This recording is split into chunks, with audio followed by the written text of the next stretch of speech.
For multiple years now, Xbox has been fighting the FTC in terms of getting the Activision Blizzard acquisition. Yes, the deal did go through, and all of the games have been a part of Xbox's first party lineup now for a while, but they were still in a battle with the FTC, and it has finally ended.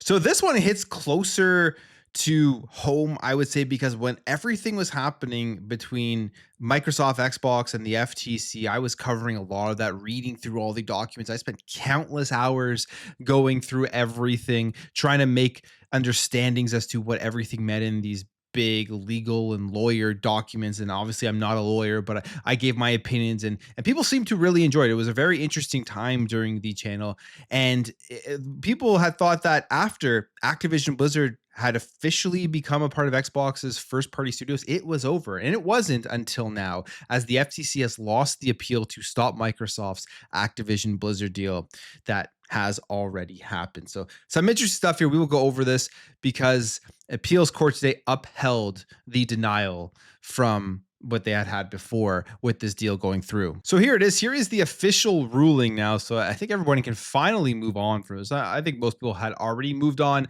but there was still a chance here that this deal wasn't going to happen. It says that the Federal Trade Commission has lost its appeal of a ruling in its case against Microsoft's $68.7 billion acquisition of Activision Blizzard. And in 2023, the FTC requested a preliminary injunction to prevent the company from finalizing the deal, while its legal challenge to the acquisition from 2022 was in progress. They say with control of Activision's content, Microsoft would have the ability and increased incentive to withhold or degrade Activision's content in ways that substantially lessen competition, including competition on product quality, price, and innovation.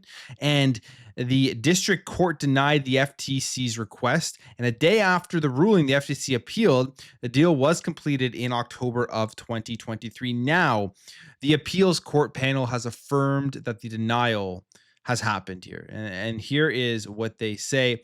The panel says that given the FTC's failure to make an adequate showing as to its likelihood of success on the merits as to any of its theories, the district court properly denied the FTC's motion for a preliminary injunction on that basis. And the deal is still subject of an administrative proceeding that remains pending before the FTC. So obviously they're saying here they would just have no chance at winning. Everything they're saying could potentially happen isn't going to happen. And this was kind of the sentiment that a lot of people had, including myself, when covering this back in 2022, that all of the arguments PlayStation was making back when Jim Ryan was making arguments just were bogus. There weren't anything that Xbox was trying to do.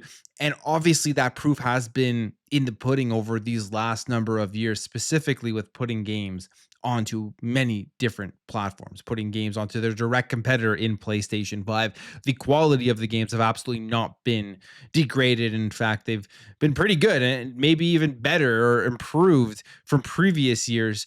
I don't know if that has anything to do with Xbox, but the games themselves and the development process has not really changed, and we're still getting some of the great stuff. Call of Duty being the major one here. Black Ops 6 was a phenomenal game, one of the better ones in the series. It is now all over.